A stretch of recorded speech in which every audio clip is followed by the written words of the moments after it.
Welcome back to the Price Swap Podcast. We are here in Dallas, Texas at Arjuna Natural. I'm here with Keely Johnson, Nipen Lavingia, and Bennito Russo, and we are going to learn everything about ashwagandha today. So we've got some time here. It's been quite the journey getting here today, and Ben and I are very excited to pretty much, I want this episode to be like literally that. Let's learn about ashwagandha and what you're doing differently here with Shoden. So would you three please introduce yourselves, and then let's kind of get into the deep end. Yeah, absolutely.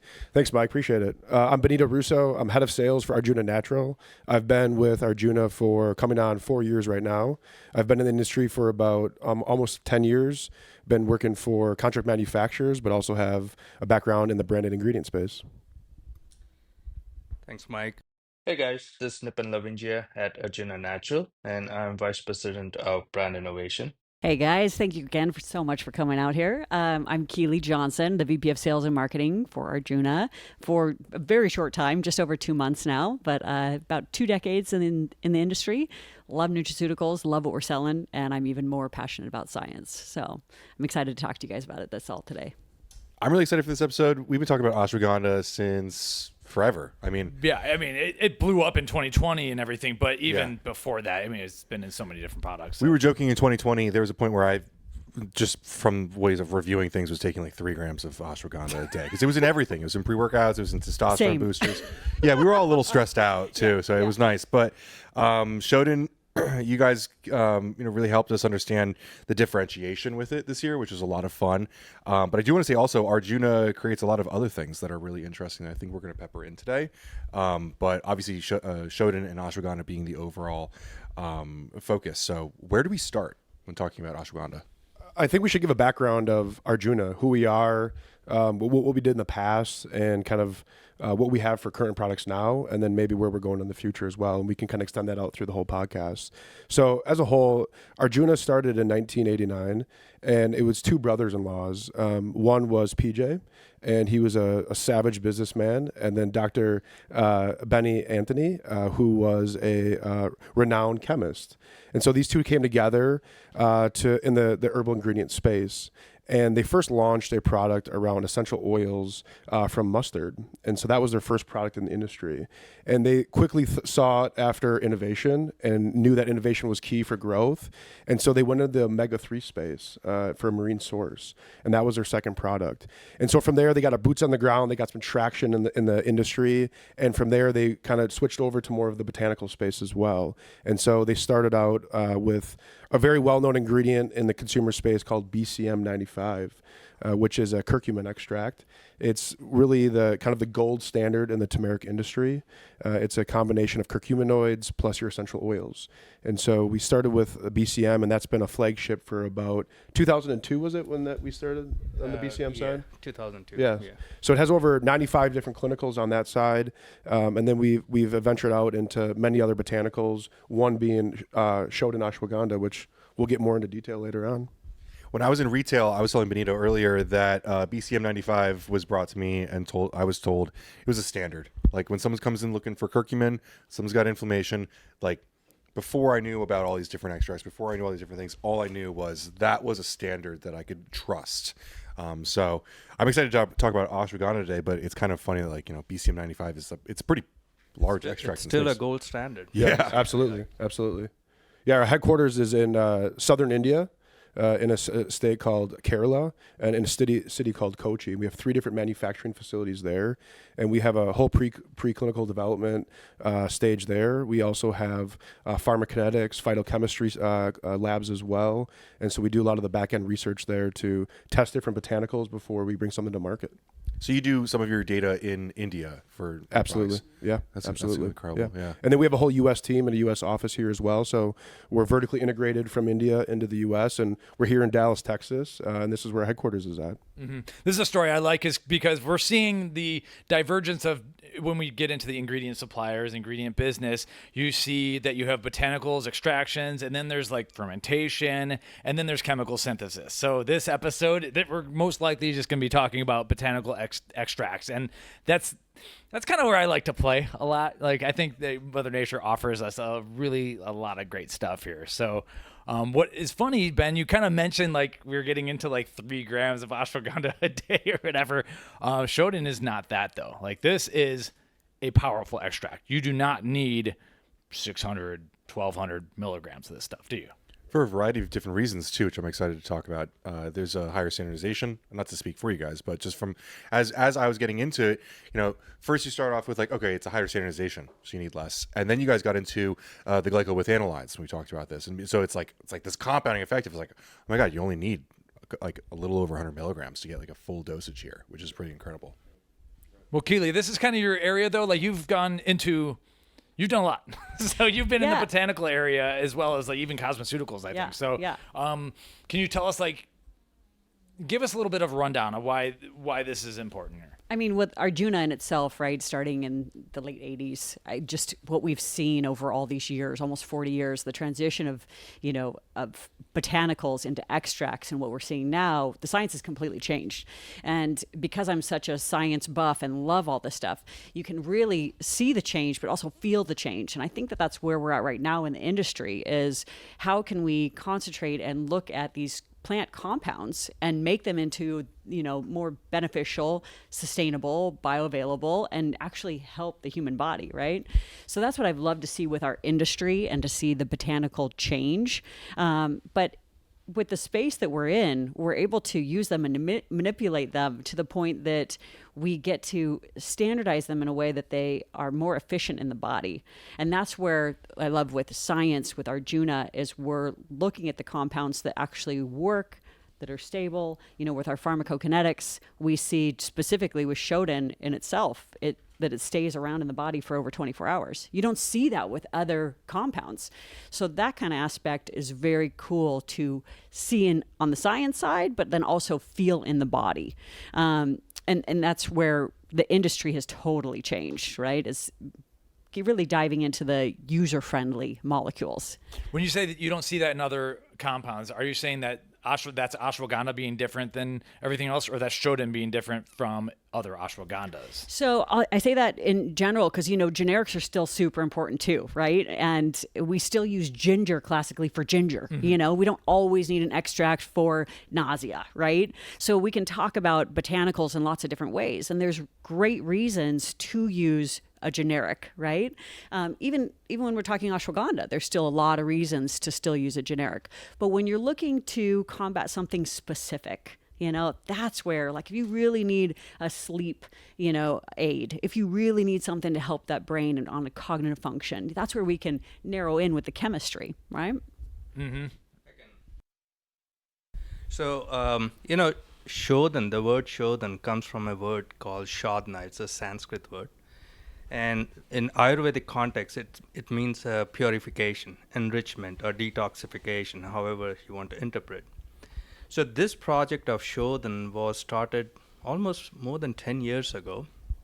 And the way our team developed this product was they enriched different fractions of ashwagandha. As you said, is Shoden different than other ashwagandha? Yes, because we enrich different withanolide fractions, we enrich glycoside fraction, we enrich other parts of ashwagandha fractions. And as Benito said, we have a wonderful back-end preclinical trial whole setup, and we could figure out that the most optimum fraction for the health benefits that we are looking into was this specific fraction of withanolide glycosides. So I guess what came first, the chicken or the egg, in terms of you see that there's already some very well-known ashwagandha extracts on the market and everything. Why develop Shoden in terms of were you seeking a certain withanolide, like you said? Were you seeking a certain chemical constituent, or were you seeking an endpoint? Like, we need a better sleep aid or a better nootropic type ashwagandha. Like, what were you doing first? So, there's already a lot of studies on withanolides. If you go to PubMed, you can see on Vithafurin A, there's more than 400 publications, 400 plus. Same way on other withanolides, right? But what we went deep digger into the research on ashwagandha, that how this chemistry works, and we found out that this chemistry part, when it is in glycoside form, it is more bioavailable rather than when it is in aglycone form, and which was missing prior to Shoden being launched because it was always withanolides, right? And this is a very similar situation with many other products like pomegranate. If you see pomegranate, it's big out there. It's very well known. You have ellagic acid or you have hydrolyzable tannins like pinicalagin. So pinicalagin is a precursor of ellagic acid, makes it more bioavailable. Same, because we knew about the history of pomegranate, that's why we started investigating into ashwagandha. Is there similarity like in that sense? Do these aglycones have glycosides or not? And we did discover that most of these aglycones have glycosides, in nature. So we wanted to, Okay, well, I'm going to need you to back up a little bit and like kind of explain the different terms that you just introduced. So one of our team members, she came up with a very great analogy. So what is withanolide? Say you have a truck sitting in a parking lot. That is a withanolide in an aglycone form. Then you attach a camper to it. That withanolide in an aglycone form becomes a glycoside form. So withanolide, glycoside. So basically a withanolide by itself is in an aglycone, and when a sugar gets attached to it, it becomes glycoside. So the important thing what happens is when sugar gets attached to it, it makes the molecule water soluble and gets better absorption into the body. And this is, to bring things around a little bit, this is why you guys are launching Shoden-R, which is going to be a beverage stable Shoden, right? So, okay. But something that Mike asked kind of though before, ashwagandha is in everything. And it feels like people are marketing it for everything. Sleep aid, cortisol, pre-workout, testosterone, power. Like it does seemingly everything. When you were creating Shoden, what was the goal to do with it? So when this Shoden was created, our focus was on stress and sleep. But as we learn more, dug more into our science, that's why now we are expanding to see whether Shoden does have health benefits in other areas, which you say that it's good for everything. We don't know, but we're going to keep expanding our research and see whether Shoden is good or not. But when we started, it was basically sleep and stress. Dealing with stress can help you with so many different things. So I'm not surprised there's so many different benefits. And that's obviously spanning different standardizations out there as well, not just Shoden. But it's interesting to hear because people seem to be using it for everything. And I think there's also a lot of misconceptions out there, which I want to get into later as well. Well, in the history of time, ashwagandha has been used for thousands of years. It's literally one of the most ancient forms of medicine in the world, right? We've got ancient scripts, right? Yeah. And that goes for Ayurvedic medicine. It goes for, from where it was to where it is now, we've never lived in a more stressed out, fast-paced environment. And so when I say it can be used for anything, it literally can, because we've never been where we're at today. Our bodies have never been more tired, more sleep deprived, more run down. So when you're looking at ashwagandha to what it can do for you, everybody needs rest. Everybody needs that. Otherwise your body doesn't repair, right? Yeah. So that's our starting point. And that's why I love selling ashwagandha. I love it because it can help us in every way. Even if we don't think we necessarily need it, you try it, you feel the difference, right? Yeah. And then going into Shoden is a whole nother level, Benito, I think I'd like to add you here, just because you've been also, selling it for so long.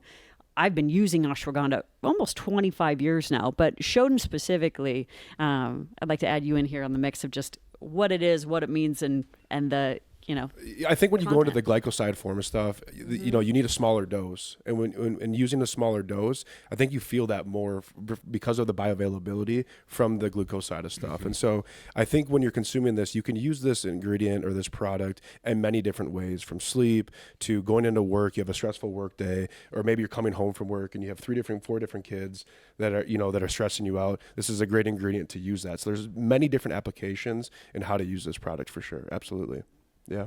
So back to the science. So are you doing anything specific to? Are you attaching the glucose molecules or anything, or are you extracting it to preserve that? Does it exist in the plant? Like what are you doing better that some of the competition is? You mean the truck and the camper? Yes. We're going back there? You're not attaching the camper, are you? Yeah. No. Yeah. So it's naturally present. Yeah. But what happens is modern extraction methods, which is solvent or water or alcohol, most of the glycosides are diminished. Maybe it's converted into aglycone form or they're not extracting, right? We don't know what. But that's why most of the extracts you find in the market, predominantly they are standardized to aglycone form.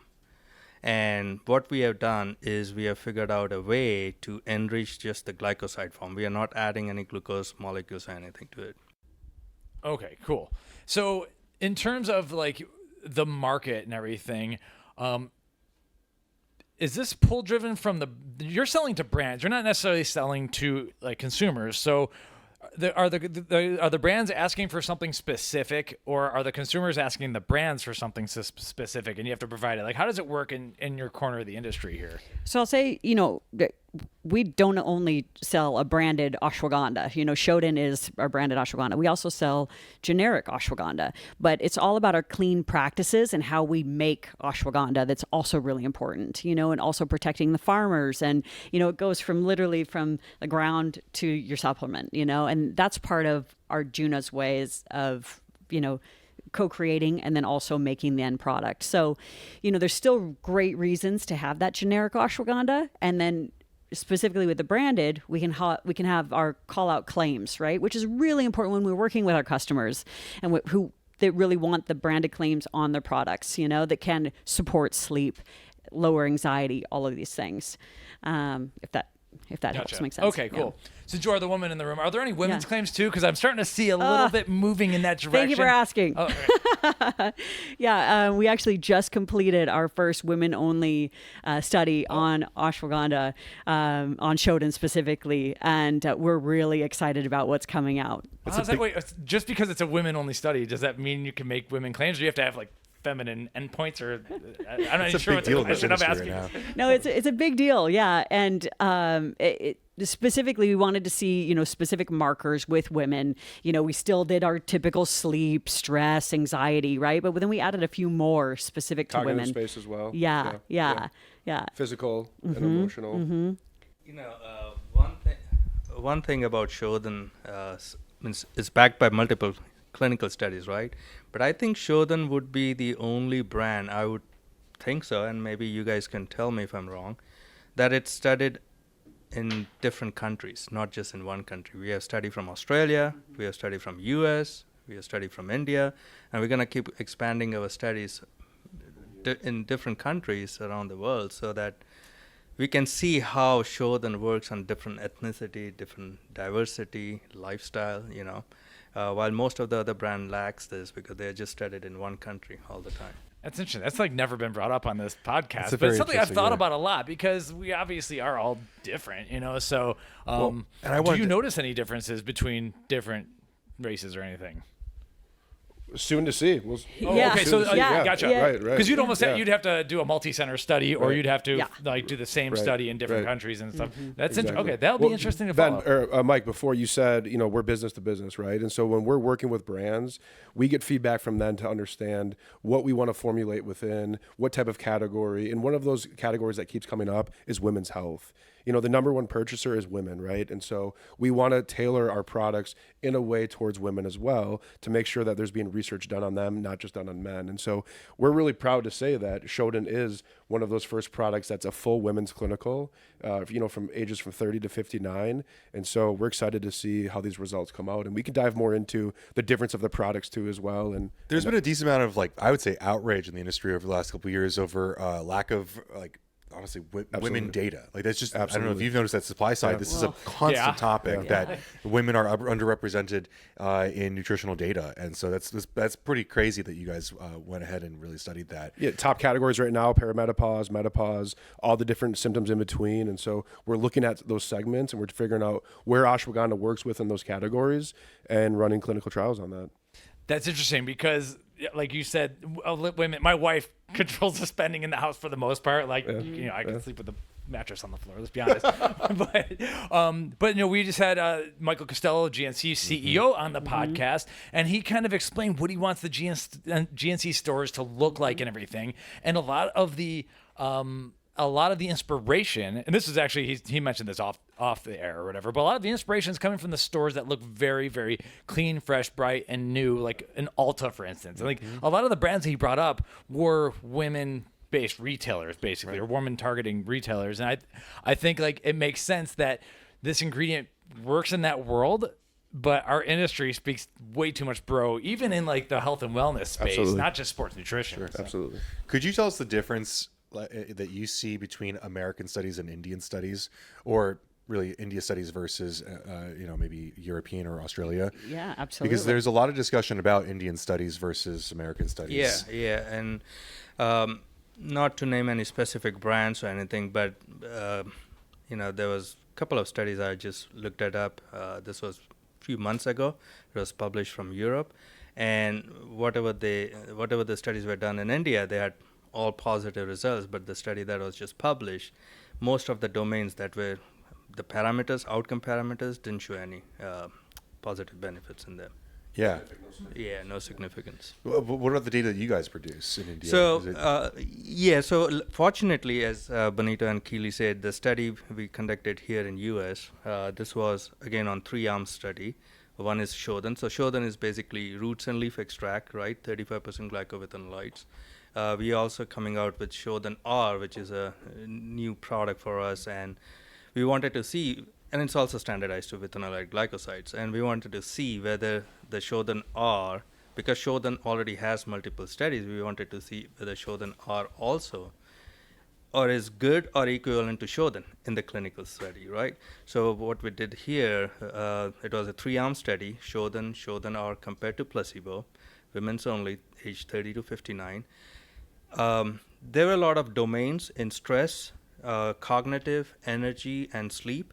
Not all the domains were positive, but overwhelmingly, 75% of the domains, like, in stress, I can say like cognitive, adaptation stress, like adapting to new things, right? Perceived stress, which is like internal, external stress, like, you're driving to work every day, 1 hour in traffic, and you're always stressed. Oh, I gotta go drive now for an hour. So a lot of domains in stress were reduced in this women's. In sleep, we saw that the sleep latency, which is, the time to go to sleep, was significantly reduced, which is good, so they can sleep faster. The alertness, waking up after the sleep, they were fully alert, more cognitive functions, they were able to focus, had better attention. In terms of cognitive, it was brain fog. So that is big, one of the big things, like sluggishness, right? Brain sluggishness. So the brain fog was significantly reduced, and in terms of energy, both cognitive and both mental and physical energy significantly improved for both the groups of Shoden and Shoden-R when compared to placebo. And when we are looking between Shoden and Shoden-R, is there any difference? There is a difference in some parameters. Shoden-R is better, in some parameters Shoden is better. That's because, Shoden leaves, or the Ashwagandha leaves, has certain chemical or the compounds that are not present in roots, and they may have a different, health benefits. There's many players in the ashwagandha space, and so you have roots and leaves, you have 100% roots as well. And so with our current material, Shoden, it's a root and leaf based material, but with Shoden-R, it's now 100% root based material. And so the majority of the market plays in that root side of stuff. And so we felt like we needed to have a piece of that market as well. And so that's where Shoden-R is coming into play. And if you look at, the plant itself, there's a higher content of withanolides within the leaves side of things, but you can still do, through modern extraction, have that same content in a root-based material as well, except it really opens up the door for more delivery forms. So going into gummies, any type of RTM, that type of thing, a root-based material works a lot better as well. Okay, that makes a lot of sense. I was going to ask, if it's higher in leaves, why go with the roots? Right. But that's mostly with delivery and right. to match the rest of the industry. In the leaf side of stuff, there's a little bit more bitterness, and so it does take a little bit more of the masking side to overcome some of those challenges. So it works really well in a capsule, in a tablet form, which is very traditional for the nutraceutical industry. But in some of these unique delivery forms, such as gummies or RTMs, this really opens up the door for Shoden to play a bigger role in this space, which is really exciting for us. I like that you're putting your two ingredients head to head. Absolutely. I think it's amazing. I think a lot of amazing. brands are very afraid Yeah. to go head to head. Or I also want to see combos someday. But I really want to ask, like, have you guys really put it up against other? I mean, there's some other big players in ashwagandha. I mean, like, absolutely we have. Yeah. But also, absolutely. That's how you grow. That's how you change, right? And that's how you really see what you're doing, right? But and to go circle back to your point of what's the main reason to do studies around the world, right? It's to make sure that it works, right? It's making sure that it's not just the country of origin. It's working there, right? It's like to make sure that we're getting the same results across the world and across different cultures, and then also every, I would say, place in the world, has its different speciality for what they test in. You'd never go to a podiatrist to get your tooth fixed. You'd always go to the specialist that you need to go to, right?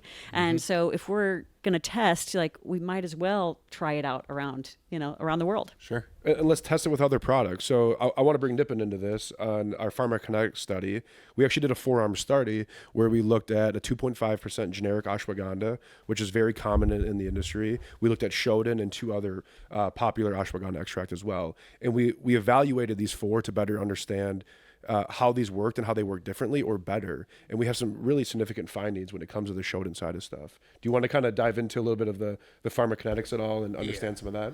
Yeah. So, when we did this 4-arm study to understand, pharmacokinetics is something that many companies lack doing it, and it's important because it's an oral, right? Anything you take oral, it has to go through multiple things before it gets into the blood. Like, how does it work in your stomach, digestion, right? How does it work in your intestine?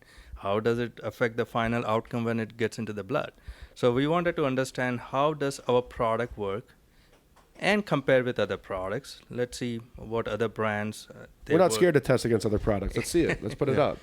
And is this still public, by the way, these studies? It's under Absolutely. publication, one of the studies. Okay. Yeah, and what we saw was most of the other products, other brands, first of all, the levels of withanolides in the plasma was bare minimum. Secondly, the retention in the plasma for this product, for these brands, were maybe not more than 4 hours. So out of 4 hours, it's out of the system. And that may be one of the reasons they advise you to take twice a day, morning and evening, right? While in terms of Shoden, the absorption was very high of all these withanolides, and also the retention in the plasma was all the way up to 24 hours. So compared to the 3 other extracts in the study, Shoden was 5x absorbed 5x. in sort of C and Tmax levels, which was crazy. So it was absorbed more and it stayed in the plasma longer. Absolutely. Yeah. So Up to you- 24 hours. So you just So low dose, once a day. Yeah. Right. So I have to ask, where was this study done? So there's 2 studies actually. One is happening in US. It should be hopefully by end of this year, and one was done in India. So we have 2 studies on pharmacokinetics. That was actually my earlier question. Where the women's study have coming up, what country is that in? That's here as well. Okay. Now this might be horribly unprofessional, but I have to ask it. So in general, we're like kind of trying to reduce cortisol and reduce stress and everything. Do different ethnicities get stressed out differently? Like, are women, for instance, in India stressed differently physiologically or emotionally or spiritually differently than a European, for instance? Do you know anything about that? Yeah, because the lifestyle is different, right? Here, back in India, women's don't work. Many women's don't work. They are more of a stay-home mom.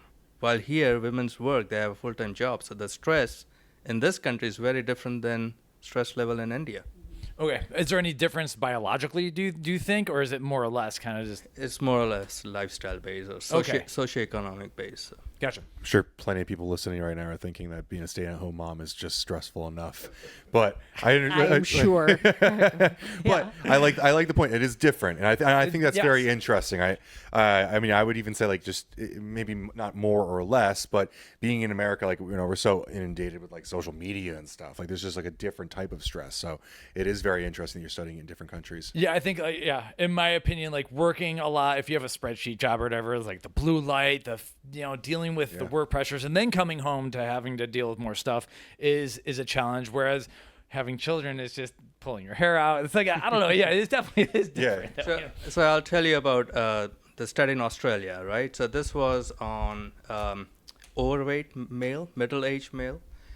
And in this study, we measured hormones and cortisol, stress levels. And in this study, the stress levels were not significantly reduced. They were reduced, but not significant to the placebo, while the testosterone levels were significantly improved in this male compared to placebo. But one of the reasons was because the almost 40 to 50% people who were recruited in the study were outback truck drivers.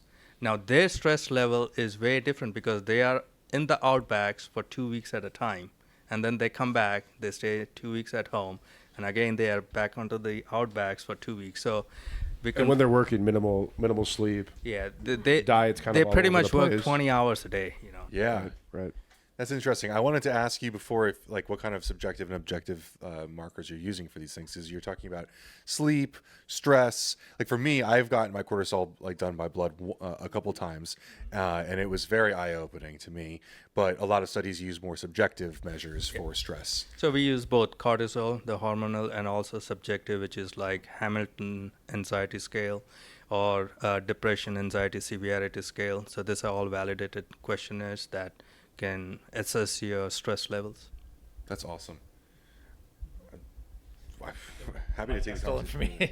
So real quickly, you mentioned the dose. What is the clinically studied dose? Is it the same on everyone, or do you have high, low, medium, anything like that? We started with high dose of 240, then came down to wanted to see the effectiveness at 120, and then now we further lowered it to see whether it's effective at 60. And so now moving forward, all of our studies are at 60. Oh, really? So you're getting effects at the lowest dose.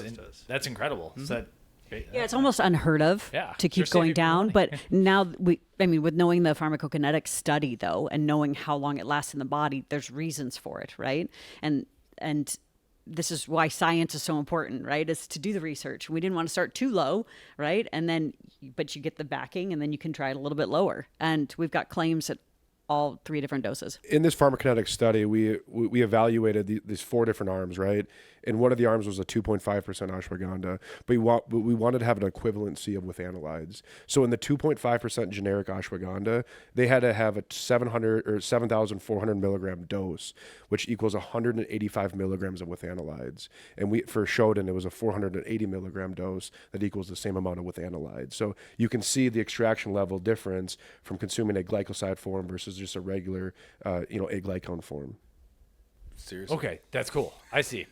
Well, to me, when someone's looking for ashwagandha, and you've mentioned this earlier, Keely, is that people want to feel it, experiential is kind of like the name of the game in the space and everything. And in my personal opinion, Shoden, my review is that Shoden provides that more than anything else. So whatever it is that you're doing, if it's the camper on the truck or whatever, in my opinion, that is where it's at. Is that kind of are you tailoring things towards that a little bit? I mean, when you're looking at the compound itself, there's so many good things in ashwagandha, right? And when you test for the different peaks of the withanolides, there's reasons why there's so many different ones, right? And they all do different things. But when you're looking at the whole thing as a total, there's specific ones that do a whole lot more, right? So that's why we're looking at these fractions. And I think that is ultimately where Shoden has come over, 40 years of looking at these botanicals, right? 3,000 years ago, they used to put ashwagandha in milk, to help extract the extract, right? And the molecules. This is a big deal for a while. There were dairy-free or dairy extractions, right? And that was the thing that a lot of people didn't know. Yeah. And if you actually are intolerant to dairy, people would have reactions to that. Yeah.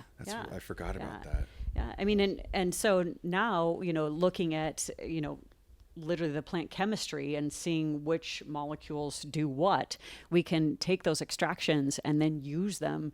And that's why we're getting such amazing end results for our consumers. And when you're looking at, honestly, for what we need it to be, for calming down the stress, for increasing the brain cognitivity, the least you can take, the better, right? The more that you can let your body do what it needs to do, the better. But we all need substances to help, right? Like whether it's ashwagandha or it's a green tea, throughout the day, right? We all have our things that we go to and grab.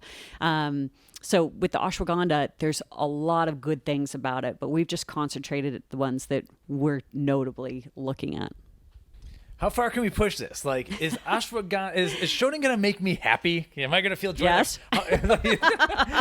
That's kind of like where I wonder, like, are we reducing negatives or are we bringing positives? You know, like there's in the diet world, you're getting rid of toxicities, but are you also adding the proper nutrients? It's kind of like this two different things you could do is here. So what is Shoden doing? I don't know if you guys know this, but like if you go on TikTok, like anytime I post a video about ashwagandha right now, we get these comments about anhedonia. And that was my next Right? question. Yeah, like right. people say that taking ashwagandha kills their cortisol so much they just don't care about life and they don't want to get out of bed in the morning.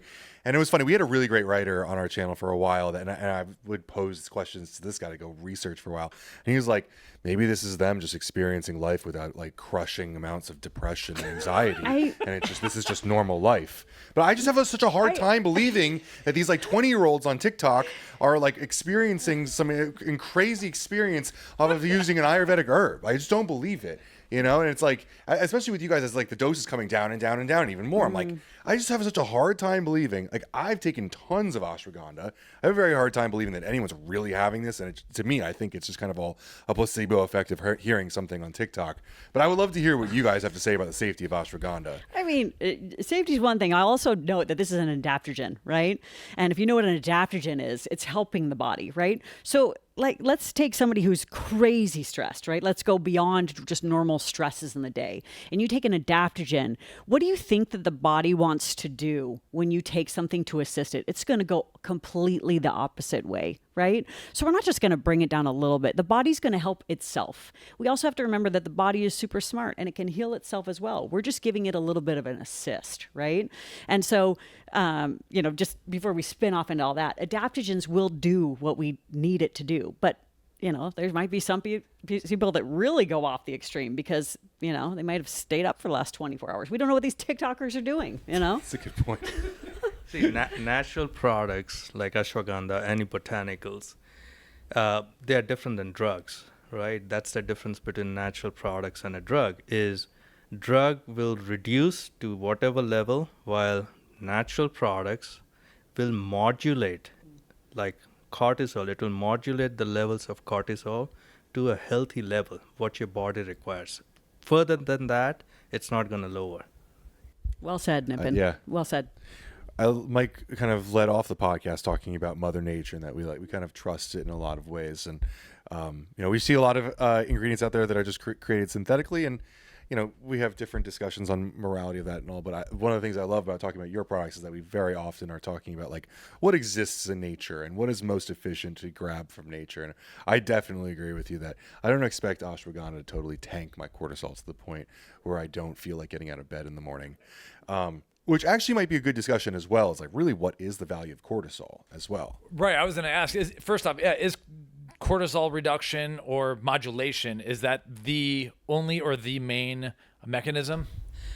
One of the mechanism is cortisol. Well, cortisol is the result of high stress. Means you get stress, it increases your cortisol level. Doesn't mean lowering is helping reducing stress, right? So it's a multi-pathway. Ashwagandha works in different pathways to reduce your stress, both cognitively and physically. And do you think that I don't mean to ask if you think, but do you know, or does the data say that those reductions in cortisol are then what leads to, say, increases in testosterone or increases in these other things? Are we fixing imbalances?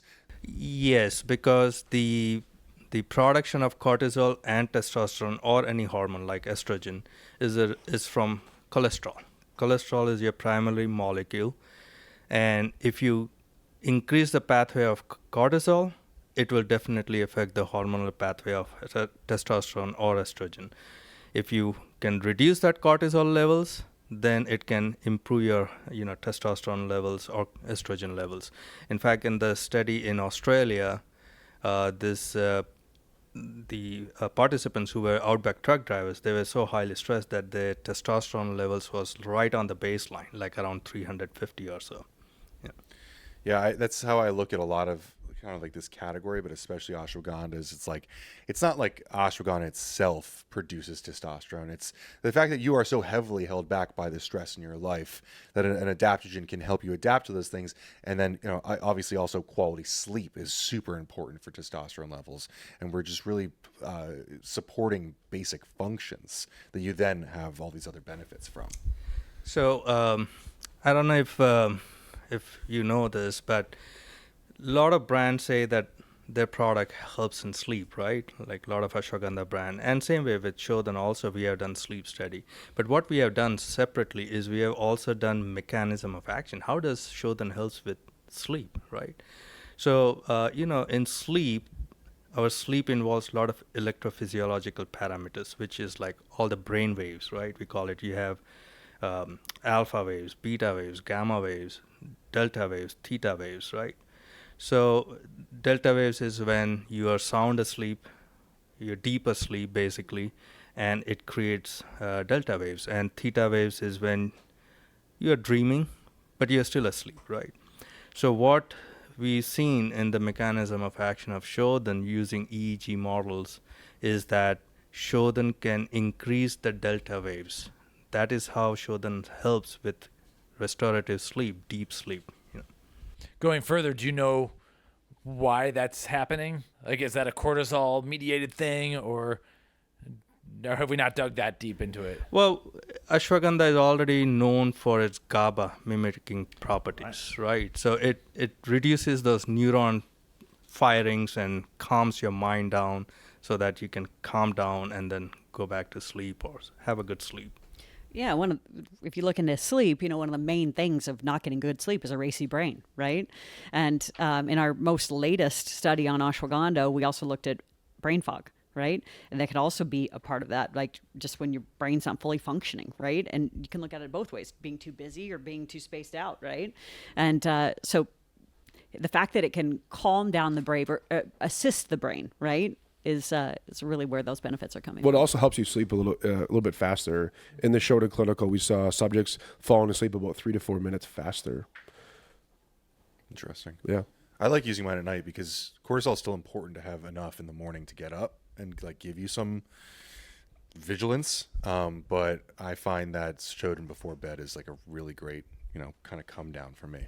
When you increase the efficiency of your sleep, when you wake up in the morning, you feel a little bit more of a vigor to wake up, that energy to get going after your day, the motivation side of things. So yeah, absolutely. Right. The worst thing in a sleep aid is waking up with a hangover or grogginess. Like, Oh, boy. I'm sure you slept, but that's not really, sleeping is not the end of it, the end to itself. It's really about feeling good the next day. So I joked with Mike a couple weeks ago. I received a kind of a sketchy sleep aid from a brand on TikTok, and I was like, how bad could this be? Like how bad could this really go? I had such incredibly exhausting dreams, and I woke up in the morning just toasted. And I came to understand that like sleep is not about like knocking myself out, it's about getting quality sleep. And I don't use that product anymore. Nipen, a question for you. Like, have we found everything in the ashwagandha root and leaves? Like, do you think we've completely exhausted this plant? Not exhausted, but do we know enough, or do you think there's still some more stuff to pull out of this? We're still scratching the surface on ashwagandha. It's a very complex product, complex herb or botanical, and it has so much wonderful, unknown, mysterious things that we're still scratching, and hopefully science can show how, what are the benefits or what are the things ashwagandha has to offer. Okay. Are there any, I like to play formulator on these podcasts lately. Are there any supplements out there that do not exist that you'd like to see formulated? Because ashwagandha is in pretty much everything. So I'm like, but do you have any ideas that? Well, listen. Oh, okay. Ashwagandha might be in everything, but it's the good stuff that we're looking for, right? Mm-hmm. And so when I'm a label reader always, right? But really, honestly, I would like to see more branded ashwagandha going into products, right? And I just think branded ingredients in general, they're science-backed, clinically backed studies that go into these ingredients, and a lot of time and energy is gone into them. So when you're looking for a solid product, I love to look for the branded. That's where Shoden, obviously coming into play, is important. And then I also think that the purer product and less excipients in a product is really important too. Beyond what is currently made with ashwagandha, it's more of like, what else is in there? What doses are you taking? You know, are you taking 5 grams? Or are you taking the 60 milligrams, right? I mean, there's a big slide there, but also, you know, how clean is it? How many excipients in there? How much maltodextrin are you taking every day, right? I mean, it seems like we're taking more of that than we actually are of the extracts these days. Right, and if you're Pesticides. Oh, pesticides? Ashwagandha, full of. Yeah, I mean, pesticides is a big problem on ashwagandha. So, for sure, then we make sure that all our batches are no pesticides, no toxins. We make sure that everything is tested first, batch to batch, before it's quality approved or passed. Is it certified organic, or you're just showing tests that there's no? It's grown organically, but still, even if it's grown organically, you can still get pesticide from the soil, right? But we make sure that our product doesn't have pesticides. That's awesome. Is the extraction process able to eliminate any of that if you did have pesticides in there or anything? Do you know much about that? I'm not sure how extraction works. It's better just to not have it involved in the first place. Gotcha. What about beverage stability? Is this something Shoden-R can do right now? You may have mentioned it earlier, but like we want to, okay, so we're formulating, there's no major energy drinks that have ashwagandha in it that I know of. So is that somewhere where we, soon. Oh, is it? It's okay. Yeah, soon. It's in the works. We can't talk about it right now, but it's in the works. Okay. Well, I mean, we see a lot of pre-workouts. We see a lot of recovery products. We're in a lot of the drink mix powders, green mixes. But yeah, the energy drink space we would love to see more of. Also, just because ashwagandha supports us in so many different ways, that we'd love to see it more. No. Yeah, a functional beverage, bioactive stress drink, I think would be amazing. Yeah. Can it be? Is it okay? Sorry, Ben. Can it be possibly used as a way to mitigate like a high dose of caffeine? Is that possibly how it's going, or we're going more for like the anti-stress drink? Because I'm thinking of like how much caffeine can we max out? I mean, like, so they're in pre-workouts, right? So it's more of, again, that brain cognitive focus side of things too. So, I don't want to diss cortisol. I mean, it is an important thing in our bodies, right? Stress is important. It keeps us alive, right? But when you're looking at turning on the brain and making sure you're focusing in, I mean, for me, I love it before workout because it puts my brain right into my muscle, right? And I get more focused with what I'm working on when I'm working out. And I think the same with the energy drink. You're supporting the full body energy, cellular system. Yeah, I expect over the next couple of years, we'll see a lot more experiential effects from drinks, more like mood, kind of. I think probably mood is like the main absolutely call out. Yeah. There's some like social type drinks that are starting to come out, and I think that ashwagandha can find its way into like just more like feeling drinks, like experiential. That's a good point. Like, it's no secret. This has been discussed a lot out in the world of social media that Gen Z is not drinking alcohol. But it would still be nice if they get out and socialize, even if you don't want alcohol. There's a gap. It feels like. Well, and I'll touch on this too. Something to think about is ashwagandha is a root. It's a very large sized molecule. It's very hard to grind down to be very fine powder, right?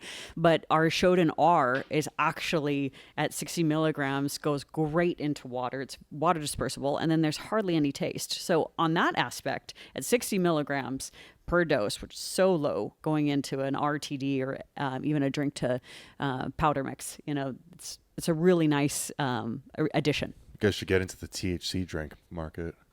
I don't know if this is controversial to bring up right now, but Shoden, I mean, that's a big market now because of the farm bill. And you can do Delta-9 between under whatever percent it is on the liquid.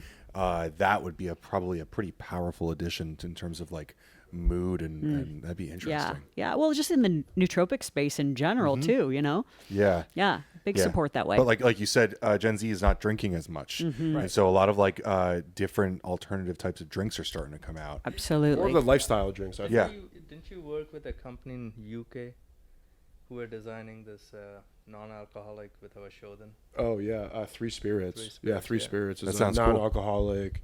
They have many different chill drinks that you can drink like a wine base, but it doesn't have any alcohol in it, and many different benefits from that side for This sure. is the kind of thing that I would expect in those Yeah. types of drinks. Right. It would work there.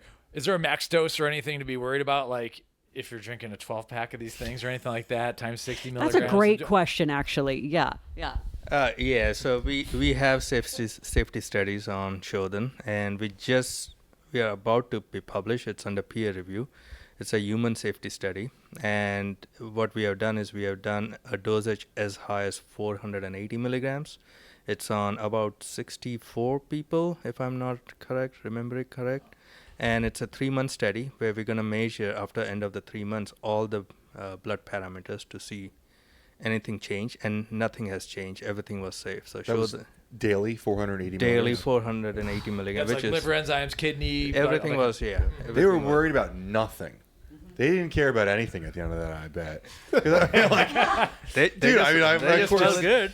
yeah, I bet. Like, I would feel amazing at that point. I want to try that now. I mean, because Okay, cool. I did 120 for a decent amount of time. That was, I think, most popular products that, over the last couple of years. I didn't even realize you guys went down to 60, but most popular products were like 120, sometimes 240.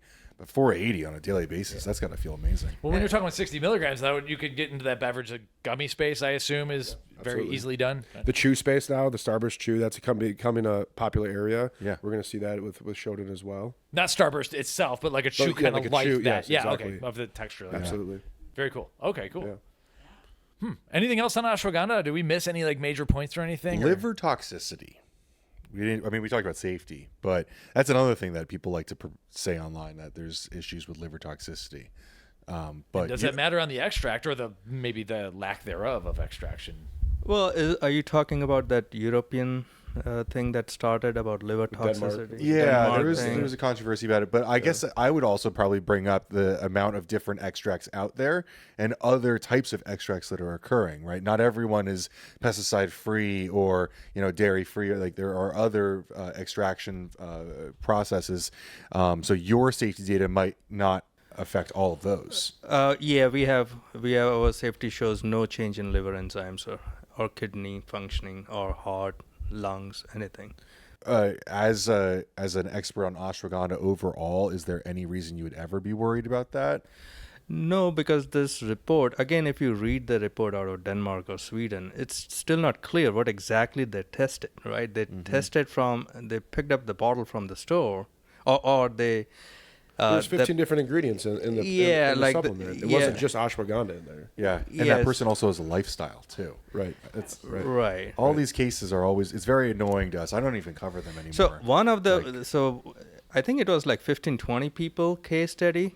And one of the only common factor in the bottles that the supplements they were using was ashwagandha for this 15, 20 people. So the government came to conclusion that it's ashwagandha without any strong evidence that it's ashwagandha causing this.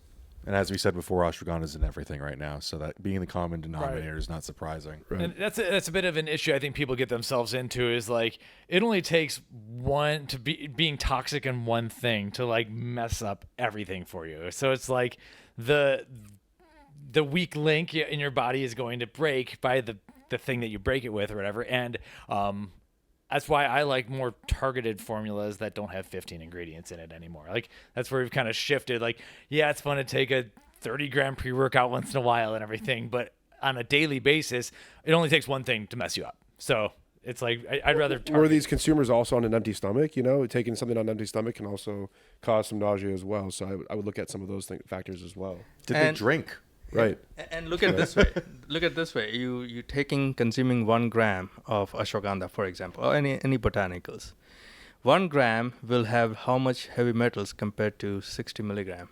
So possibly heavy metals, Does the ashwagandha root or the leaves, are they like rice is a sucker for arsenic, for instance? Is there something that the ashwagandha root loves to gobble up? Well, most botanicals or herbs will have heavy metals.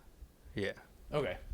Yeah, this is definitely something that we're going to hear about this over the next couple of years. There's going to be a lot of talk about heavy metals, but to So the way you say that, you understand that like heavy metals being present in botanicals is not the end of the world. They come from the earth. It comes from the earth, exactly. And all we try to do is eliminate as much as we can from Shoden. Yeah, it's like copper, cadmium in chocolate. Like you can, if you do too much, you do high doses, you can kind of mess yourself up and everything. So that makes sense. If you're extracting out all that stuff and you're having a lower dose, that alone, like people should know about a little bit. Right. Is there anything that we haven't talked about with ashwagandha that you think people need to know? Talk about our upcoming new study that we are planning on women's health. Yeah, so we're planning a study where we're going to do on menopausal women. Again, we're going to have 3-arm studies, our regular Shoden root, and placebo. The study's outcome measures are going to be menopausal symptoms along with hormonal panels like estrogen, estradiol, thyroid stimulating hormone. We want to make sure that our Shoden does not have any effect in increasing the TSH level, right? Again, this is going to be done here in Western country. So we're focusing our new studies in the demographics and the ethnicity where we're trying to sell our product into. That's fair. Cool. Do you have any hypotheses on that, or do you not want to guess? Sometimes on some studies I see a hypothesis in the front, and it seems like that's a more risky way for the researchers to go because sometimes it's proven wrong. But wonder if you come in with one. Yeah, there is evidence that ashwagandha helps with hormones, both in men and women. Right. Yeah. Okay, cool. It's part of the scientific method. So yeah, that hasn't begun yet. The study. It's in the Not yet. preliminary phase because we have to register the trial, then we have to get the approval, the IRB approval. So we're working with the researcher who's working on this. It'll be mid 26. By the time it's actually published. Yeah, Yeah. published. Yeah. Okay, that's what I figured. Right. Okay, cool. We'll have to come back. Yeah. Can we talk about I was just BCM-95? gonna say, Can you give us a history? Give us an intro. Give us the lead-in. Yeah. So turmeric in early 2000 was very popular, and one of the concern and turmeric contains the active compound called curcumin, right? It's one of the most active compound. And one of the concern in both in the industry and the research community was that this curcumin is so wonderful molecule, but it has so poor bioavailability. How do you improve the bioavailability of this? It's neither fat soluble or water soluble. Yes, it's not fat soluble nor water soluble, right? It just stains yellow everywhere. So Literally everywhere. And this innovation of BCM was done by one of our founders' wife. Her name is Dr. Marina Benny Anthony, and she founded this combination of BCM, which is the essential oil of turmeric and curcumin. And so, essential oil is the one that gives you the fragrance, right? But during extraction of curcumin, because you want to have enriched curcumin, you lose those essential oils.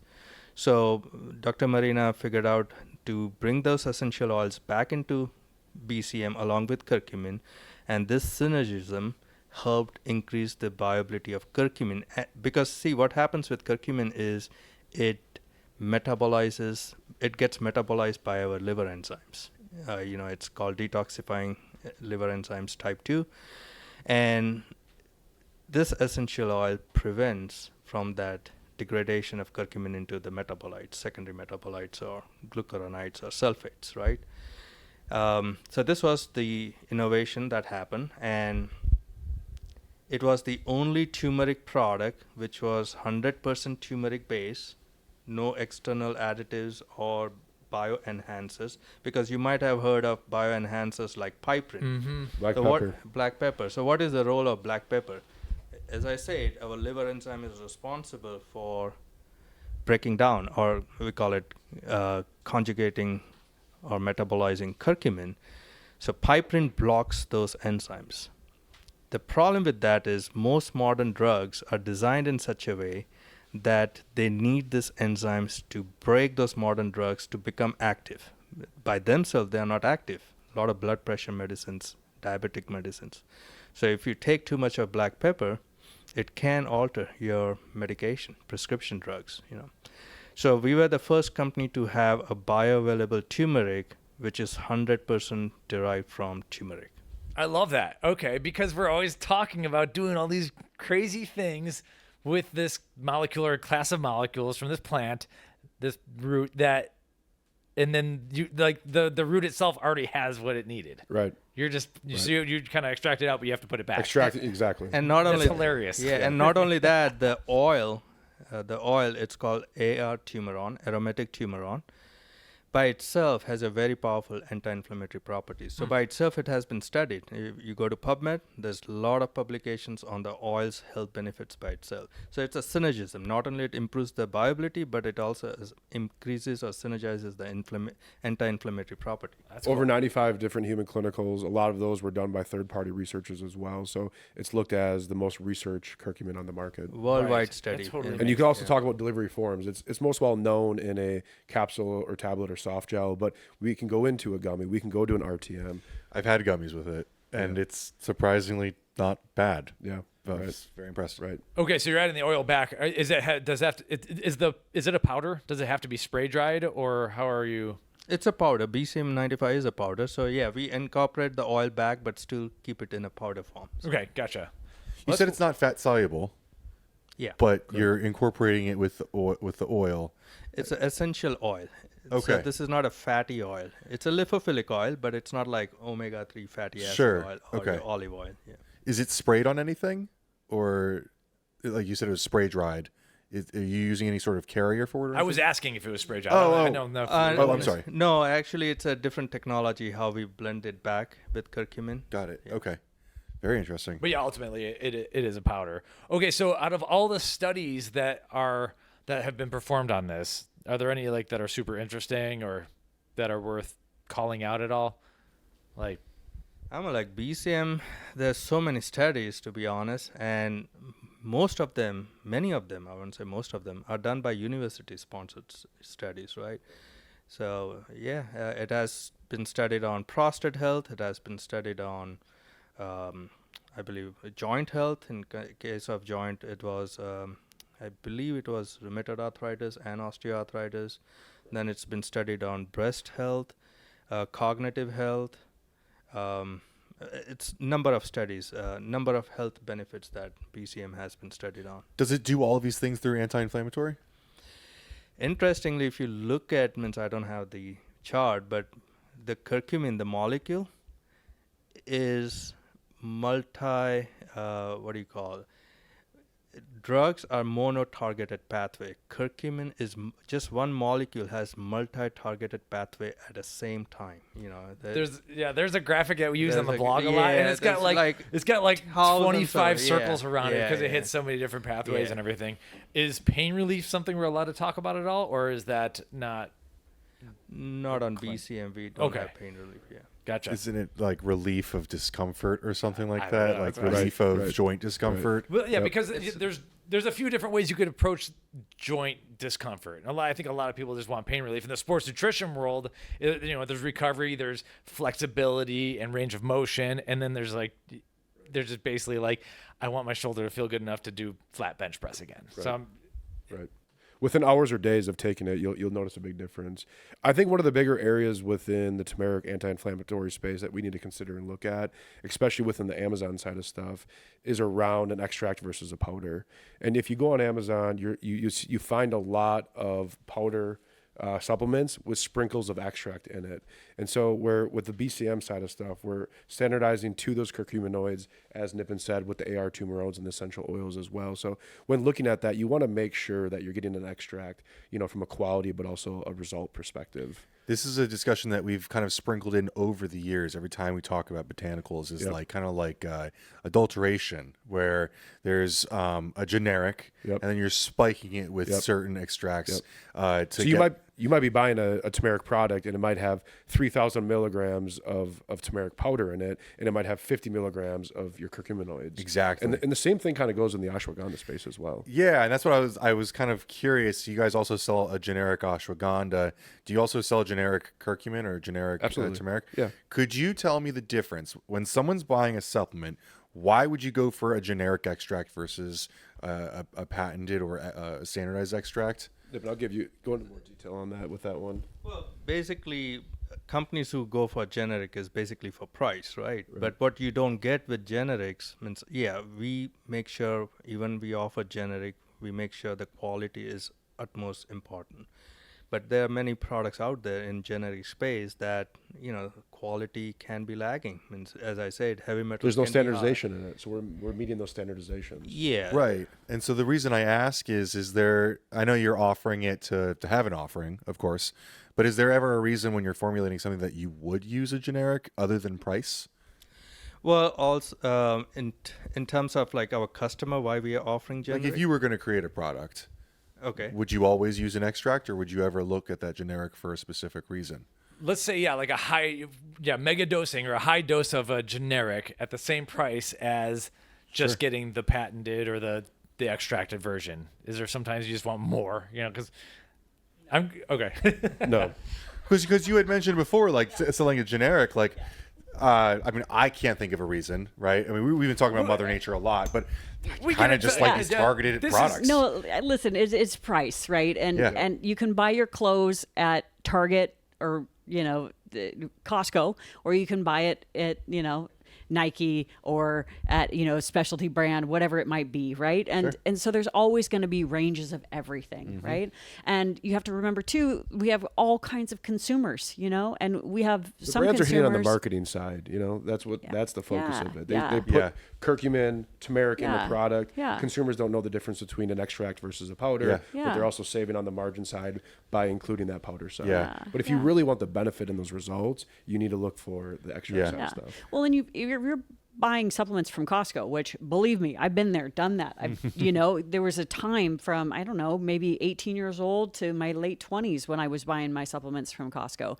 And not to say that that's a necessarily bad thing. It was within my budget. It was a great place. I went there every week to get my food. Might as well grab my supplements as well, right? Sure. But the branded space is not seen huge in the bulk market, right? Yeah. So there is a huge opportunity for our turmeric space, for the generic ashwagandha space, right? Yeah. But when you're talking about, when we're going with Shoden with the 60 milligrams, when you're talking about BCM-95, when you want that bigger bang for your buck and you want to limit what you're taking or be just more concentrated or more focused, that's when you go for branded. I think you guys have like a really specific situation here because your products you use less of it to get more. It's a very specific specification that you will not find otherwise. And you get like a very specific claim from it as well, a very specific benefit. We've recently talked a lot about creatine and creatine purity. Mike has this hilarious question where we got into this where, I would tell him like a lot of these products are like 96% pure. And he's like, what's the other 4%? Because it's supposed to be creatine monohydrate. And it's not like in this scenario where if you take an ashwagandha, like how many things are in there? There's tons of other things in there. But what I like about patented goods quite often is that you have a very specific specification that the manufacturer can test against. And you know exactly what you're looking for. Whereas with the generic, that can move with seasons. It can move with different soil quality. Yeah. And so a very specific specification is, it can be advantageous. It can be annoying at some manufacturers because not everyone's tests out always. But, we've seen a lot of consistency with you guys, and I know that really matters. Long story short, to answer your question though, like, is there ever a reason to get the generic at a higher dose or whatever? For the sake of anyone listening to this channel, when we want the world formulating quality stuff. Like, no offense to Costco, but I don't want to send my mom there to get generic turmeric or whatever. Like, for the sake of our audience, the answer is no. As Keely said, you want the good stuff, and we want people formulating with the good stuff, and that's why we're here to educate on the benefits of the good stuff like BCM-95. Absolutely. So thank you for answering that question. Yeah. Well, we said that we were going to go like past, present, future. I feel like we already talked a bit about the future, but I want to give you guys an opportunity if you have anything where you're going that you guys want to talk about. We talked about the women's study, the menopausal study, but are there any other things that you guys are planning that you want to talk about? I mean, I think we could start with saying that Arjuna, from the day that they launched, has always been very creative and out of the box. And so we don't want to just create another product that's out there. It's really driven by the plant chemistry, right? And what we can offer people.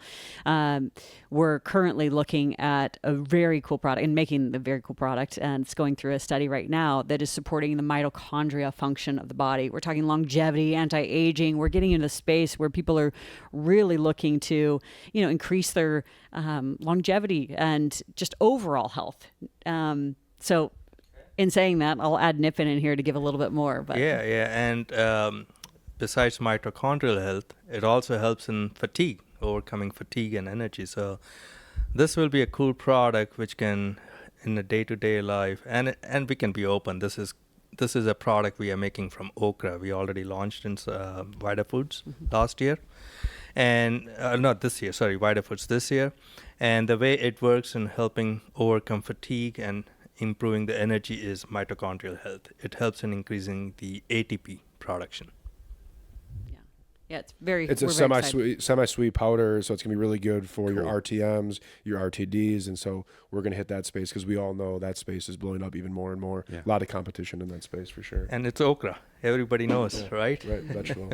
Yeah, and if it's a semi-sweet powder, that makes it very attractive to manufacturers and formulators. Sports nutrition all day long. Yeah, so we can stop having to cover things up or having to worry about a botanical. Does this? You call it a product? I call it an ingredient in my head, or whatever. Does this have a name?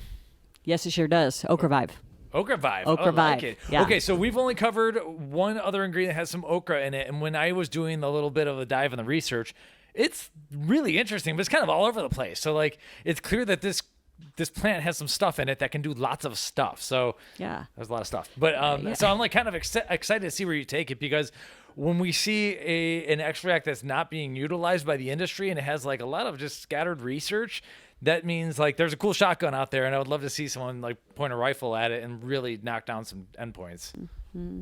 Well, with Arjuna, we're really focused on, again, that feeling and making sure that you're getting it, getting what you're wanting. And OkraVive is going to be one of those products. We're looking at mid 26 for OkraVive? For the results? Yeah, for publication and results? Yeah, publication by mid 26, Okay, so how does Arjuna Natural get into the sales of this? Let's say, because people listening to this podcast are into early adopter stuff. There's other, there's certain brands, I'm just going to say Muscle Tech, they like to have an exclusive, and they want to be first, but it's also, if it's going to be sold in Canada, it probably needs 2 human clinical trials and everything. But they were first and exclusive to having Infinity Paraxanthine. So that's a very major brand, whereas a lot of the smaller formulators and brands listening to our channel in the sports nutrition space, at least, we'll try just about anything, whether or not there's a mouse study for it or whatever. So where does Arjuna Natural as a company kind of want to play in the space? If someone comes in and says, hey, I want to be first to market with that ingredient, would you allow that to be a little bit early, or do you have a set kind of pipeline set up? I mean, we're interested in everything at this stage. When you're launching a new ingredient, you want to know who's ready to listen and who wants to play with you. We've got a great product. We're backing it by studies. We've got over 90 studies with BCM-95. If you don't think we're going to go clinical with this product, you're crazy, right? So let's start talking. Let's get out there, and of course, always we want the consumer to be happy, so let's bring out those results. When you're talking about OkraVive, though, specifically with the mitochondrial function, right, and the increase of the ATP, you're gonna get recovery. You're gonna get more endurance, right? There's just so much that comes out of it. So we could look in many different categories with this product as well. So would you be open to working with a brand with studying a finished good, or do you just want to focus on studying the one ingredient alone? You mean for us or the brand? Yeah, I would say okay. both. Yeah. Because one thing, Ben and I, we would love more studies on finished products, but someone's got to fund it, obviously, and it doesn't. It helps you in a way to having your ingredient involved in this thing. But if I have to pair it with citrulline, taurine, and beta-alanine or whatever to get these XYZ claims, then you're going to get less sales out of it in the long run versus This is obviously just our perspective and everything, but I constantly see these products always put together, and we have individual studies, but very, very infrequently do we have crossover studies where we know anything working together. So it would be interesting to see. They're just kind of peppering it out there for any brands who'd like to play, like want to get some science going, because I assume that if a brand is willing to work with you, then they can push like Absolutely. the ATP thing. And you mentioned that. Yeah. It's like, okay, that's sports nutrition. Yeah. You could take that in a lot of directions. Yeah. Okay. Very Exactly. biohacky too. Mitochondrial and Yeah, that Absolutely. stuff like yeah. that's. Yeah. I love that stuff. Okay. Looking for the OkraVive. That's just one word. Look right? for it. Yeah, it's Good coming name. out. Yeah. Awesome. Yeah. I don't have anything else. I don't know. This has been fun. This is, that's exciting. That leaves us some. Oftentimes we finish off with where to follow you, but first off, trade shows. Do you have any plans for supply side global or anything else? Yeah. We just finished at Vita Foods, which is our European, kickoff every year, which was fantastic. That's where we launched OkraVive. And then, of course, we'll be coming in strong at Supply Side West. Come by our booth, of course. Some very unique prototypes that will be at the show. So come by and Absolutely. taste the samples for sure. Nice. Yeah. Can we just taste the Shoden in water? Is that one of them? Or We can make that will. happen too. Yeah, we'll do that too. absolutely. Yeah. We'll be showcasing that for sure. okay. Yeah. What other Yeah. concepts do you have? Yeah. Right now we're looking at some chew base as well. We're looking at some different stick packs too. And we're exploring a couple of other options. Yeah. Awesome. Yeah. Cool. Have you sent Ben any of this yet? No. yet. No. We'll Get get his to it. address. We're We'll get to it. working on that. We'll get to it. Yeah. Oh, and the carbonated RTD, the water-based one. So yeah. Awesome. Yeah. All right. And then where to follow you? For me- Personal or For me, just on Professional, LinkedIn, Bennito Russo from LinkedIn. Oh, for me, just Arjuna Natural, Benito and Keely. For me, you can find me all over the place. I'm on Instagram, I'm on LinkedIn, and then Arjuna Natural, of course. We've got our website and our LinkedIn, and you can always find out the latest and greatest there. All right. Well, thank you so much for hosting us and everything. And thank you for being patient as Cody and I were routed all over the country. Thanks, getting guys. in We appreciate it. Absolutely. Yeah. Thank you guys.